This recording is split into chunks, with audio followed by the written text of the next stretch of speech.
我们总会被无法预料的事情去刺激到，然后产生特定的反应，这是很正常的。就如同你针刺到你的大拇指会痛，那我们不会怪说为什么大拇指会痛啊，只要可以知道说，既然它都是自然反应，那我们真正要珍惜的是那一个感觉带给我们的讯号，究竟是要我们发现什么？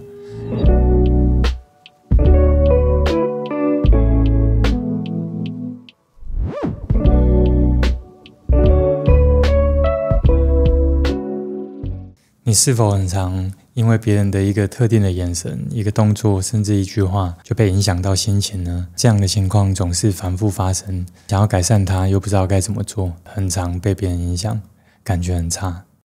这一集就要来聊聊，我们怎么去训练，让自己的内在越来越稳定，不会被别人给轻易干扰了。欢迎来到人生解扣方程式，我是 Jaco。如果我们想要让自己的内在变得越来越稳定呢，我们要先来认识一个词：情绪过敏。情绪过敏的定义很简单就是我们每一个人总会对某些事物感觉到特别的脆弱或者是敏感，这个就是所谓的情绪过敏。而让这个情绪过敏的反应产生的特定事物呢，我们暂且把它称之为过敏源。因此如果我们可以每一次发生情绪的时候，用这个角度去看说，在这一次刺激我产生情绪的过敏源是什么？那它会有助于我们去厘清说，究竟在我们每一天这样情绪上上下下起伏的过程当中，背后隐藏着怎样的规律？而我们只要可以看得到，我们就有机会破得了。可能你会说可是情绪，了解情绪，这个不是每个人都会吗？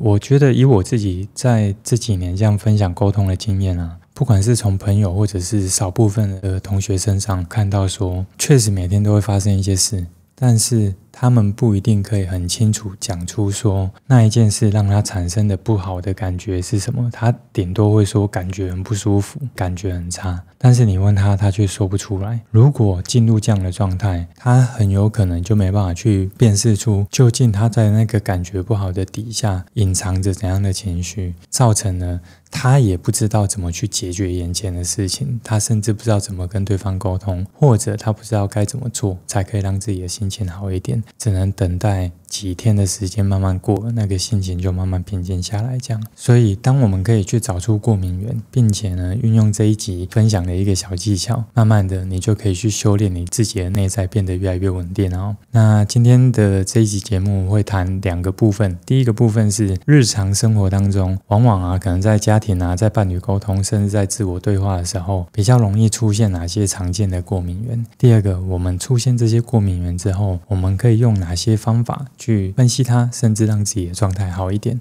好，那我们先来聊聊第一部分。生活中呢，如果我们来谈家庭可能我们在家里的时候比较容易是爸妈反复提醒我们一件事情，那我们不断被提醒的时候，心里就会瞬间有那种不舒服、不开心的感觉。很有可能这个不开心的感觉反复出现，就是因为我们心里会解读成那一个所谓的提醒或者是关心，对我们来讲是不信任我们。假设我的心里有一个想法是这样，我其实很希望他们对我是可以放心的，甚至呢我很希望让别人知道我现在是可以的。可是在每次跟爸爸或妈妈相处的时候，每次他的这个担心好像都会告诉我不可以，因此那一个不舒服、烦躁，真的想要反抗的感觉就会越来越强烈。这个是其中一个很常见的。那第二个，我们来聊聊伴侣的部分。伴侣的部分很有可能是我们想要跟他分享一件事，但是在分享的过程，他可能正在忙，没什么耐心，甚至心不在焉的。而我们看到他的反应，我们也会出现那种生气的感觉。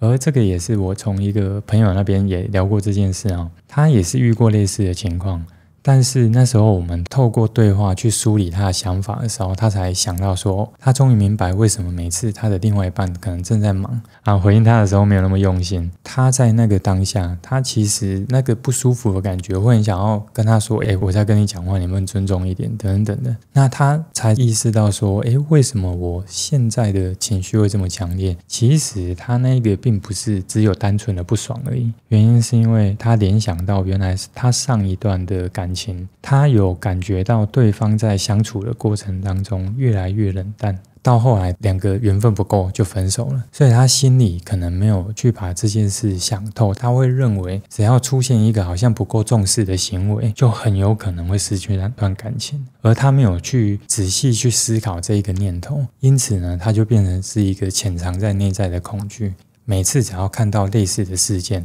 就会让他出现那个比较激烈的反应，这个也是在感情中很常见的。第三个啊，我们来聊聊自我对话部分啊。我其实拍片到现在，有其中一集是在聊说那个可能妈妈对于我们的来宾会是比较严格的一种教育方式，所以造成了他可能很多时候他在自我批判的时候，他只要遇到自己认为没办法做到满足那一个所谓的高标准，他可能就会出现自我批判的声音。所以啊，他只要意识到自己可能犯下一个小失误，他都会认为是一个非常大的事件，所以自我批判的声音比较大，然后呢，那个痛苦的感觉也会比较久。所以不管是从家里、伴侣还是我们自我对话，你都会发现，就是好像都会有某一个事件，因为我们判断了什么，所以触发了什么感觉。所以我们只要可以时常的去观察，究竟自己每一次产生情绪的那一个模式，我们究竟被什么事情给激发，而内在隐藏什么判断，那这个判断才会产生什么情绪。我们先知道它有这样的一个简单的路径，那这时候我们就可以进到第二个部分，我们可以用怎样的小技巧，让我们在遇到这样的情绪反应的时候，我们可以很快的去梳理它，让自己的状态可以稳定下来，甚至我们可以在未来的生活中的安排，遇到事情的处理方式，都可以找到说我究竟该怎么样去做，可以让我的生活透过我的努力，然后越来越多的好玩的事情，越来越少了这些干扰物，或者一样发生相同的事情，可是它再也干扰不到我。这个方法其实是这样，第一个是我们要先可以去辨识跟觉察，究竟我每一次产生那个情绪反应的时候呢，我心里下了什么判断。这里我分享一个小的经验哈，去年12月的时候，很幸运的就是刚好有出版社跟我联系，那时候他跟我联系的时候是说看我有没有兴趣出书这样，因为他有看我的短影音，他觉得内容很不错。当天我收到的时候，其实我蛮开心的，因为我没有想到竟然有一天有机会可以出书。当天其实我还没有答应，但是我就想说先打给我老妈好了，我就打给我妈，然后就跟我妈说妈，你知道吗，那个今天有出版社找我说要出书这样。结果我妈回我的第一句话竟然是说你不要被骗了，那个是不是诈骗集团啊？那个当下我整个原本满心要分享的喜悦瞬间我就灭了，有没有？但是其实我心里就在想说那我妈妈可能是还是蛮关心我，蛮担心我的这样。那个当下我就回我妈说好啦，放心，我知道，那先这样，没事的，拜拜。那我就挂掉。在挂完电话之后，我心情怎么样？你说有不好吗？倒也没有，但是确实有一种好像那个情绪没有对平的感觉嘛，又让我联想了以前好像跟我的家人分享一些好事的时候，他往往好像第一时间都是先用担心当成是第一反应这样。那其实我才在思考一件事情，我会产生不舒服的感觉，会有一种你是不是不相信我的能力，你是不是不相信我现在的这一个认知是没办法保护好我自己的，你是不是不相信这件事？那这样好像你对我还没有肯定，因此我才会出现一个负面的感觉，就是好像没有被肯定，没有被认同的。那如果是以前的我感受到这件事，确实会不舒服，可是为什么那一天其实还好呢？因为其实那天我后来又在想一件事，如果我在以前到现在在跟我的家人分享说我遇到的好事情或好机会，但是在他们的心里面第一直觉都会先以着关心为主，有没有一种可能性，并不是因为他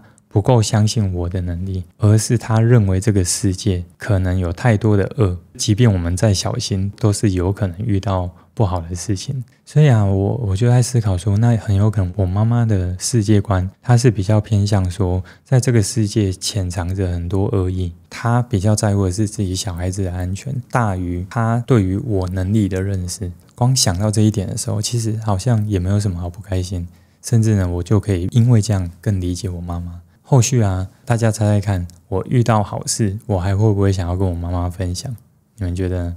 其实还是会。那这几年透过开课，可能学员都会给我一些反馈，让我知道说确实分享的东西有帮到他们，慢慢的我也会知道我在做的事情是有价值的。当我已经知道说我在做的事情是有价值的，那在这个过程当中，其实爸妈到底有没有非常肯定我，或别人有没有非常肯定我，对我来讲好像都只是一个加分的效果，因为我自己知道从头到尾都还是我得去努力去克服这一条路接下来所需要面临的挑战，而当中呢，克服挑战之后的喜悦也是我自己才可以感受得到的。因此啊，我透过这样的方式去梳理，原本我可能遇到被关心然后又表达担心的时候，我会产生的那个情绪是不开心不满，但是后来就还好，原因就是因为我会开始去梳理我在遇到事件的时候，我究竟下了什么判断，而这个判断是不是符合那一次的事实。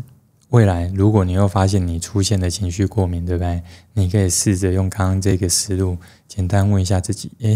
我之所以会产生这个情绪，是因为有什么判断？那这里啊，我也稍微工商一下，打造36度的关系。这堂课到现在已经开了快2年多了，上课的学员已经超过好几百位了。而在我的课程当中呢，剖析自己跟剖析别人的情绪过敏反应这一段呢，我会教给大家的是从不同的视角，甚至呢从更大的维度，从不同的人生，我们都可以慢慢的去把事情看得更透，也可以以此去找到沟通的契机。那这一段呢，如果有人可以带着你做，你可以透过2天的时间很快的掌握当中的技巧，那未来你不管是在自我对话，还是在工作上，甚至在家人伴侣沟通，你都可以达到很好的效果。好，那回过头来我们再来谈谈第二个。